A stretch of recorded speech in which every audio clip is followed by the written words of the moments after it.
Now that we have our watered tray, you're going to notice it has some heft to it. It feels pretty heavy. Pay attention to that because that's one of the things that's going to help you know when it's time to water. It may look like it's still kind of moist, but if you're moving your tray around and you're like, that's a lot lighter than it normally is, you know it's time to add some water to them. The other thing is that you want it to be nice and moist, but you don't want it to be soggy. You don't want to have a lot of water dripping out of it. Having things too wet could cause your seeds to mold or a lot of other disease issues. So a couple other things before we get started. These aren't totally necessary, but they're helpful. One is a little seeder, which helps you to get just 1 or 2 seeds in each tray without having to do it kind of with your hands. It's a lot easier, especially with small seeds. Another is your plant label and a pencil. These are critical. You will think you will remember what you planted, but unless you only planted about one thing, you will forget. I promise you. I've done it too many times to count. So you have your plant labels and a pencil. The pencil is the best thing on these plant labels because it will not fade in the sun.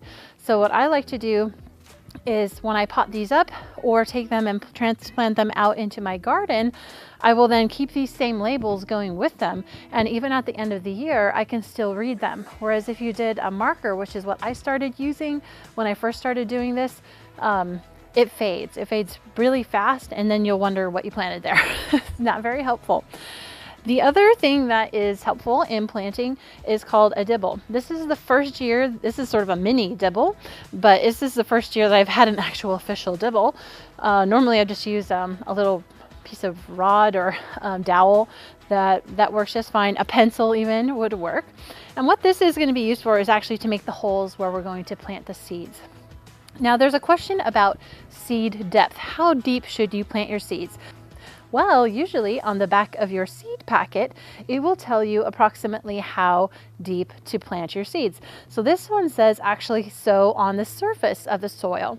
Some seeds need light to actually germinate. And if you plant them in the soil underneath and cover them up, it won't get light and you'll get really poor germination. So pay attention to that. But if it doesn't say on the back of your packet how you should plant them, the best way is to figure about twice the depth of the width of the seed. So if you have a seed that's about 1/4 of an inch across, you would plant it about 1/2 inch deep. So let's get started first making our dibbles.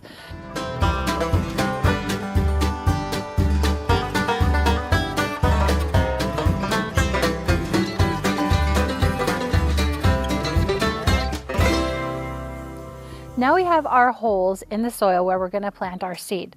Next thing I'm going to do is make the plant label because otherwise I forget. I get kind of excited and just keep moving on and then I wonder what I planted. So first one here is a new one, never grown it before. It's called Bulgarian Giant Leek.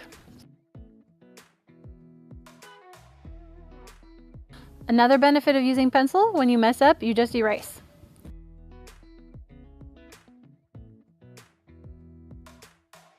Okay, putting in my plant label, and I'm going to do a couple rows of leeks. So one of the things I like about this type of envelope is it actually has a resealable flap on it, and so I can just take out however much seed I need for this particular planting and then use it again later this year, the next couple of years actually, because this seed will last for a while. So I'm going to grab my little seeder here. First time having one of these, I'm a little excited. So we just dump some seed in there.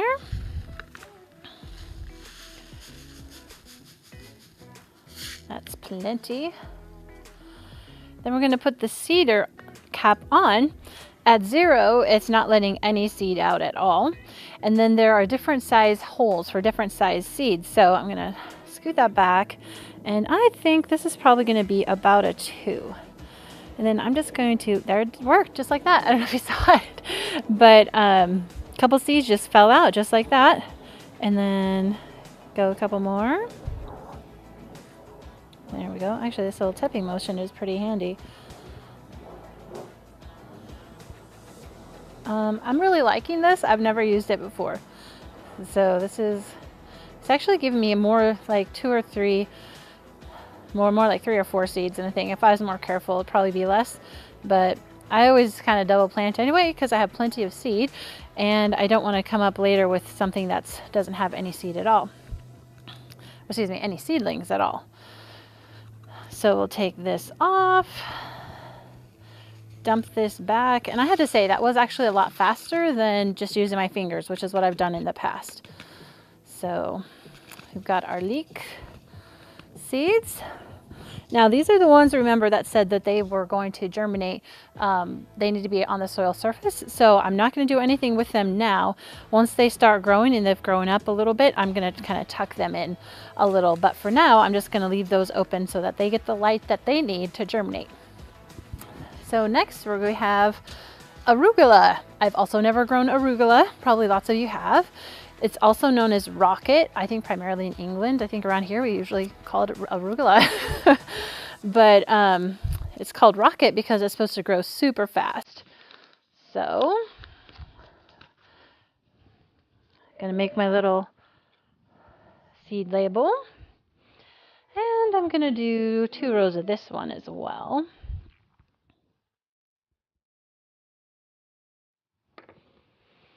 Pop that in there.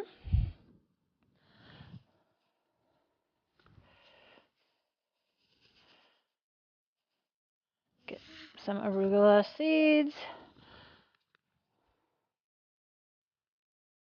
Yeah, this one we're just going to, you'll see. I'm going to pop this on. This might be a 1. Let's try it. It's 1. Okay, it did work with 1.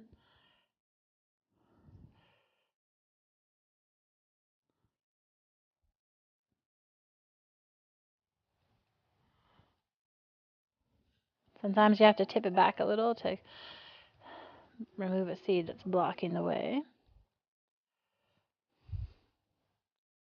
Actually, I almost find like that's most helpful.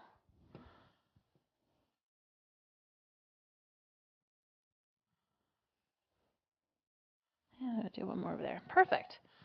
Okay. Put this back.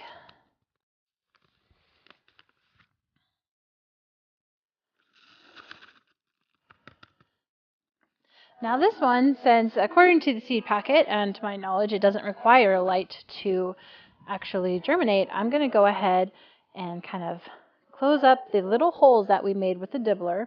I could probably use the dibbler for this or some other tool, but I'm using my finger. And that, we'll tuck those little guys in. There we go.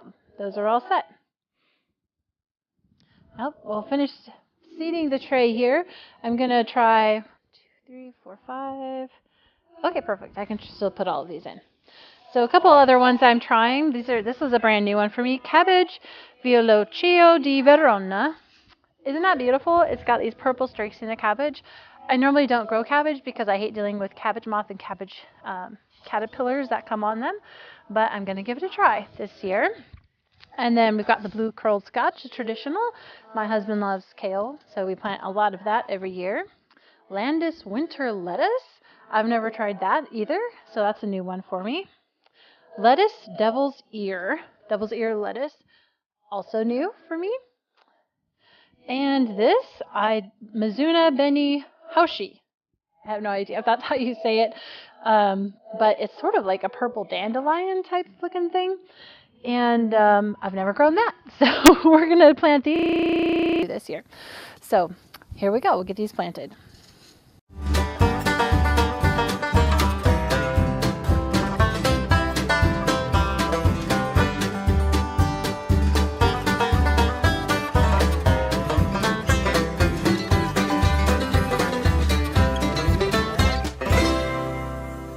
Okay, now we have our seeds all planted, tucked in, and ready to wake up, actually, not go to sleep, but they're all labeled.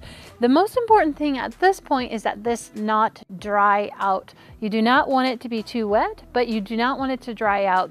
Seedlings are very susceptible to drying out at this phase, and they have no ability to tolerate drying out. If it dries out, it's likely you will kill your seedlings and at least you will weaken them. So one of the things that you can do to help your seedlings not dry out is to cover them with a dome. This is not entirely necessary, but it does help keep the moisture in and actually a little bit of warmth as well. So all you have to do is put that dome on top of your seedlings and they are ready to go. Depending upon your seed, it may take a few days to a few weeks for them to germinate. Once they do germinate and you see green growth coming up out of the soil, you want to remove the dome, because at that point moisture is going to become your enemy. Having too much humidity and too much moisture will actually weaken and make your seedlings susceptible to things like damping off. One of the other things that I do is when the seedlings start coming up, I start running a fan that blows just a little bit of air, but it also moves the seedlings and helps them grow strong seedling stems instead of being weak. One of the final things that you'll need to do is make sure when they start growing that they get really good light. If you're starting in a tray like this, I recommend putting them under some hanging lights. I'll put we'll go and do a shot of my setup so you can see that.